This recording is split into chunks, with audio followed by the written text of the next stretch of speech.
On s'intéresse à la correction numéro 12, page 242.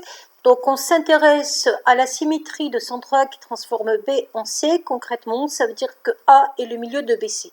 Si A est le milieu de BC, c'est que le vecteur BA est égal au vecteur AC. Et nous, on nous demande une égalité avec AB et AC. Ben, BA, c'est moins AB. Donc, on va pouvoir dire que le vecteur moins AB est égal au vecteur AC. Grâce à ça, on va nous demander de trouver les coordonnées. Donc, si on vous demande de trouver les coordonnées du point C, on va donc passer à la formule des coordonnées. Donc, moins AB, ça va nous donner moins XB moins XA, YB moins YA. Je vous rappelle qu'on prend toujours le deuxième point en premier. AC, XC, YC, moins XA, moins YA. Et on va identifier après en remplaçant par les coordonnées. Donc, le moins ici ne bouge pas. XB, c'était bien 3, 1. Moins 1, moins 2, plus 2. Ici, moins 1, plus 2. Je vais après faire le calcul, 3 moins 1, 2, avec un moins, ça va donner donc moins 2. 1 plus 2, 3, avec un moins 3.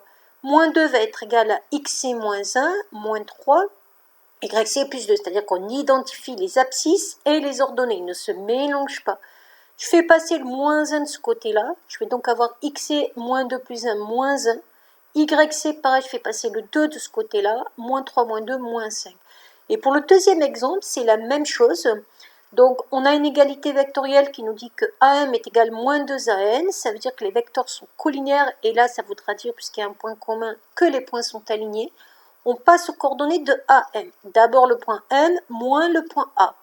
Qui est égal ce vecteur à moins 2, le vecteur AN. Donc, le point N d'abord, moins le point A. Je remplace par les données que j'ai. Le point M, je l'ai. Ça fait 2, 4, moins 1, moins 2, plus 2.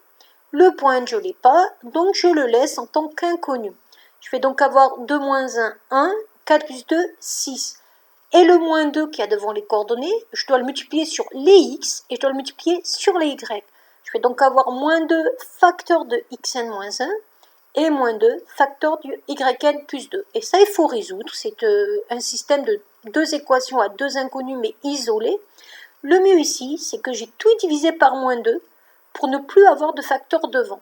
Donc, j'ai 1 divisé par moins 2 qui est égal à xn moins 1. Pareil, 6 divisé par moins 2 qui est égal à yn plus 2.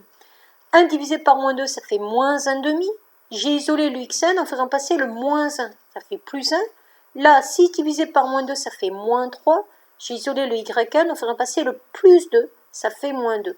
Donc j'ai bien xn qui est égal à 1 demi et yn qui est égal à moins 5. Voilà.